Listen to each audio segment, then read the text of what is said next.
Welcome to Whole CEO with Lisa G. I'm the best-selling author of The Boss Weight Loss. I'm bringing you the top tips to be unstoppable. This is a once-in-a-lifetime opportunity to actually pull up a chair with today's top experts in weight loss, mindset, and business. Learn our top tips to set you up for success, so that you can have more energy, be fit and resilient, and feel unstoppable. Welcome to Whole CEO with Lisa G. I'm so excited today. We're sitting down with Ari Rastegar, just recently named the Oracle of Austin from Forbes magazine. He's the founder and CEO of Rastegar Property Company, thought leader in real estate with his innovative technology-driven investment strategies. He specializes in recession-resilient real assets and multifamily real estate developments, building portfolios designed to reduce risks. And he's a frequent contributor to the Wall Street Journal, Forbes, and CBS. Ari, I am so excited to welcome you. Thank you for having me. This is so cool. Well, I really like a lot of things about your story. Obviously, you're a rock star, and that goes without saying, but I really want to delve into your story and how you discovered TM and what TM even is for our audience who might not be familiar. So TM is short for Transcendental Meditation. Mm-hmm. And I'm actually a very large contributor to their organization. It's an ancient Vedic tradition, so it dates back at least 10,000 years. There's 5 to 10,000 years. There's some discussions there. It was brought over in the 50s by a gentleman named Maharishi Mahesh Yogi, and he kind of got famous by teaching the Beatles meditation. And this is not a belief. This is not religion.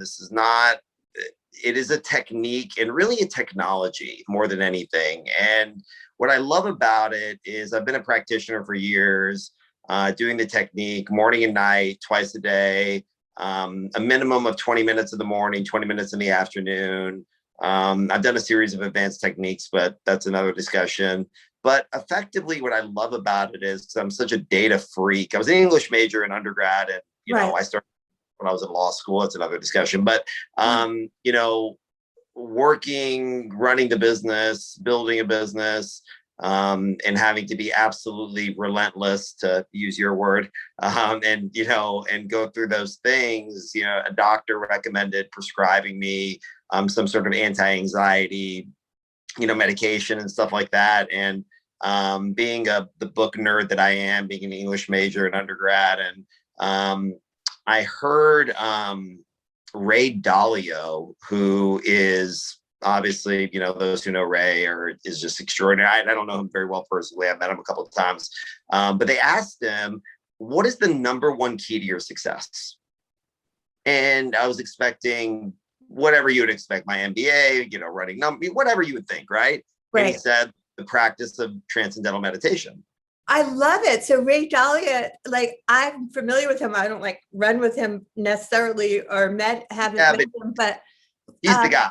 He's the most, isn't he one of the wealthiest hedge fund people in the world? It's not only that he's one of the wealthiest, he's probably worth 20 or 25 billion bucks, but what's most interesting about Ray is he wrote a book called Principles, and he has the most personal integrity, the most humanistic integrity, and he has codified that into a book called Principles that everybody should read if they haven't, about his workforce. And he pioneers this concept called radical transparency, where literally everybody speaks their mind in a radically transparent way to come up with the right answer and take ego out of the equation. And he really created a model and a system around this massive amount of integrity. And he runs the largest hedge fund in the world. So to put that in perspective, if you're managing $1 million, it's exponentially easier to turn $1 million into $2 million than it is to turn 100 billion into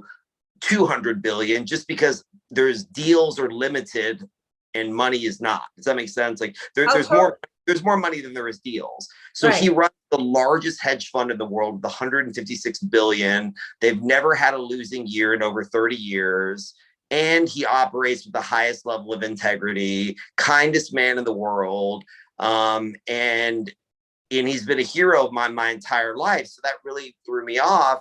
And so I started studying TM. And if you look at, Ellen DeGeneres, the Beatles, Jerry Sein, just go down the list. Once you start looking at the people that are successful in this world that do TM, it's so mind-bogglingly insane how many successful people do it, which I think is great. And I went to go learn it. But the reason I stuck with it was not that it just worked, which it does. And you really don't do anything. It's about being more than doing. You don't stop your thoughts. You don't, you can go to a local TM training facility in almost every city in the United States and learn the technique. It's an hour a night for 3 nights, super easy. Anyone can do it.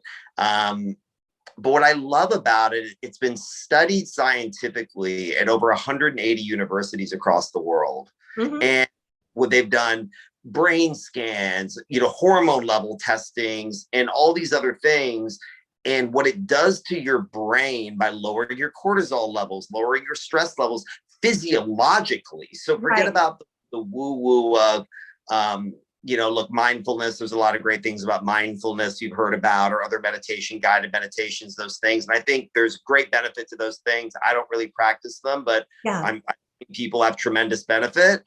This one has been studied for over 60 years by universities all over the world and have definitive data on what it does to you metabolically.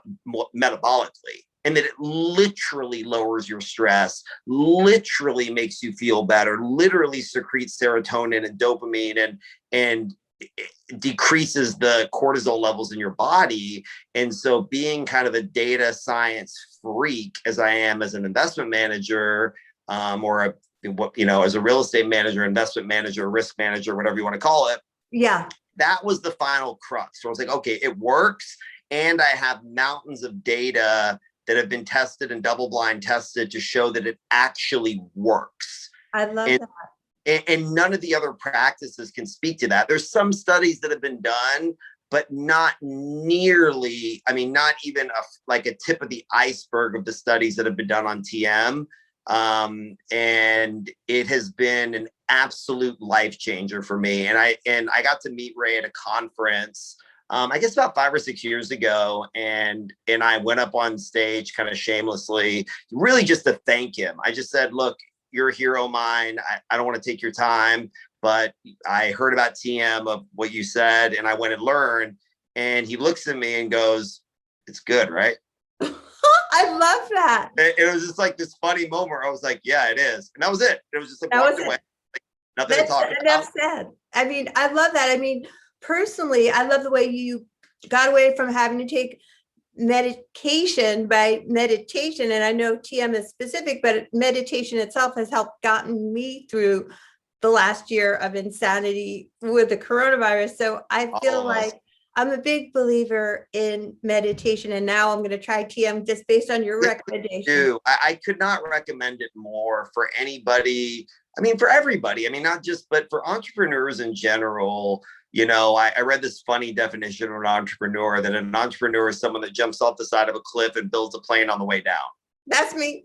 Right. It's like this funny, kind of, definition of the risks that we take, the stress that we deal with, and, all the stuff that goes along with it that we all know. And there's great joys that come along with doing it as well, helping a lot of people, contributing, building things, creating products that make lives easier, and the why of why we do it, certainly why I do it. It's definitely not the money whatsoever. We've been successful and great, but I'm in love with the process, and this is who I am. It's not what I do. But TM has brought me equanimity, has brought me more compassion, has brought me a little bit of peace. And I find that when I deal with situations, I was joking with a friend of mine the other day that we got into a heated negotiation, and friendly, but it was aggressive. And afterwards, I gave him a big hug and say, hey, I'm really sorry I didn't meditate before this meeting because, because if I would have meditated before this meeting, I think it would have gone a little bit better. So, yeah. I love that you also bring up compassion, because I know in leadership, there's not enough talk about how important it is to listen to people and be empathetic and compassionate as a leader. Don't you think that that's also helped It's you? everything. I think everybody should watch the TED Talk, The Power of Vulnerability. And if you haven't watched it, it's incredible. You can get it on YouTube. I love YouTube. Oh, I love that talk. I've totally listened to it. She's amazing. I love them all. I love YouTube just because I can literally watch the greatest professors in the world at MIT teach quantum physics for free from my iPhone. It's like people that want to learn or are curious. Like I was an English major. Everybody who knows me knows that I read 10 to 15 books a week at least, literally. And so I'm just a curious person, like I like to learn. And the more I learn, the more I kind of realize I don't know shit, which is kind of annoying. But, I thought I'd figure something out by now, but I really haven't. But long story short, like it's being vulnerable is mission critical when you deal with people, because vulnerability, we've been trained to think that means that you're weak. But being vulnerable means that you're being raw. It means you're being authentic. And at this point in my life, being a father of 3, I'm looking for congruency. I want to be congruent in my daily life, congruent in my business, congruent in my core values. No matter who I deal with, if I'm building a building, do we want to have profitability to employ people? Absolutely. But you don't need to be an asshole. Like you don't need to go out and, try to scrape every penny or do this and be some shark on Wall Street. You can find situations that are win-win. You can look at the other person's perspective. And what I've found is in that vulnerability of just saying something that maybe made you uncomfortable or something that hurt your feelings or breeds such a level of productivity that is immeasurable. I mean, to say to somebody, a coworker, or say to a peer that, hey, when you said that hurt my feelings, and somebody's supposed to be this tough, like whatever kind of person, it really lets their guards down. They share something because so much can be lost, because 85% of communication is nonverbal. We know that scientifically. So sometimes the words that come out of our mouth aren't congruent with what we really think.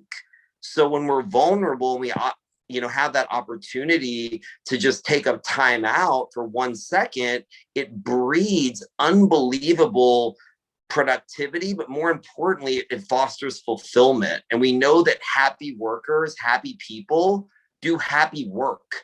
Right. And so even if moralistically you don't agree with it, it's good business. I love it. Well, I love, speaking of vulnerable, obviously, like being compassionate and vulnerable makes people want to open up and do the same. But I know you haven't always been the Oracle of Austin. Tell me a little bit about failing forward and how you have learned from things like that. Yeah, I failed a lot. My book coming out in June is called The Gift of Failure.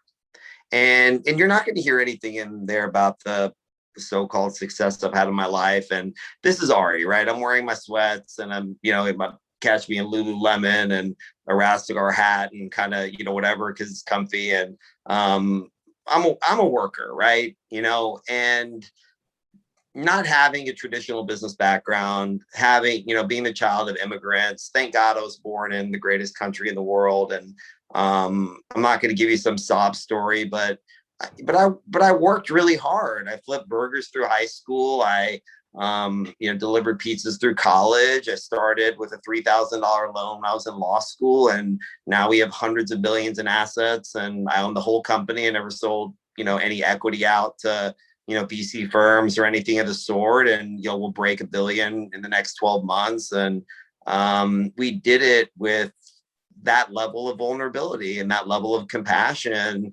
And I assure you, I made all the mistakes along the way, taking the back money, going in and just making a harebrained move, missing something on a spreadsheet, thinking a deal would take, 2 years, it took 4, or, simple, just, and it's not just the failures. Like, we all have the failures that, I call hauntings, that just still keep you up at night. And I have those as well. And I share a lot of them in the book, but it's just the day-to-day failures. It's that one moment where maybe you're a little rude to the person you're walking down the street to, or, maybe you just said that a little bit, the wrong way, or maybe you said it's these little failures along the way. And not to be cliched or trite, but the little things are the big things. So the failures that I've experienced are every day. They're in little moments where you could have acted in a different way, or you could have showed up, or you could have gone to that meeting, that you're maybe a little too tired to go to.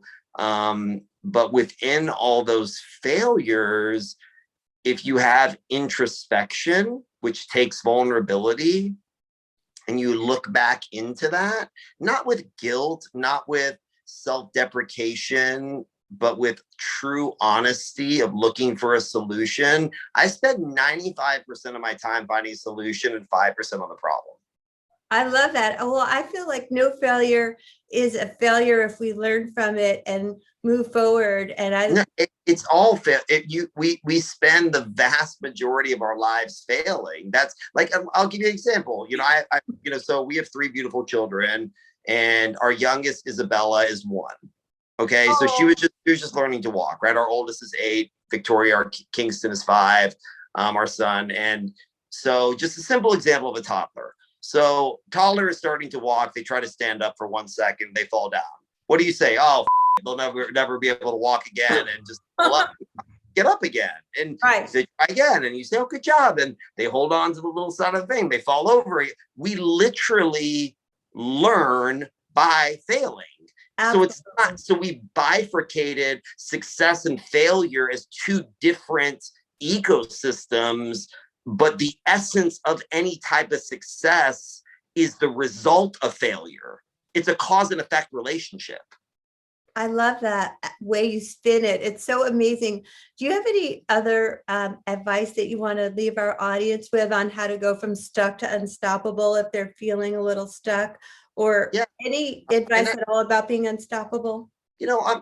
I'm look, I'm reluctant to give advice in general, because everybody's so different. We have different constitutions. We have different love languages. We have different, ways of communication, but I can share with you things, maybe something that's worked for me.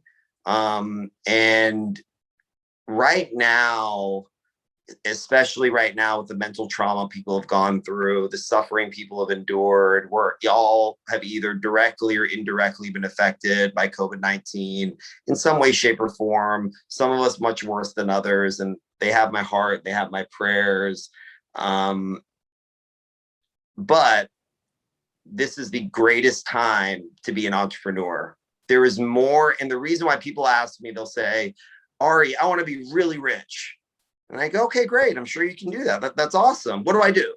I was like, it's actually really simple. Find a really big problem and solve it.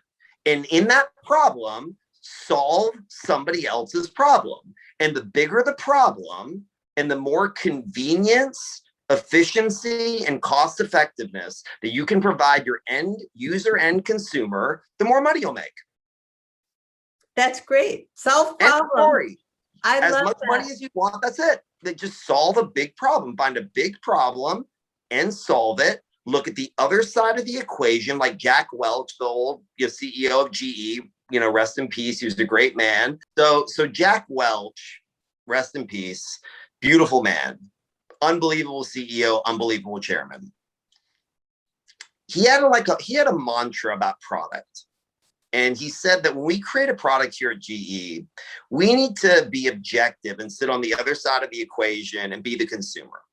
And if we can, in good faith, with integrity, believe that the product that we have created, even if there's a 5,000% markup and they're making $1 gazillion, if to the consumer, they believe that they're making out like a bandit, and it's helping them in whatever shape or form and making their lives easier or offering a convenience or a piece of entertainment that they genuinely, authentically need at that price point, that's what we're bringing to market.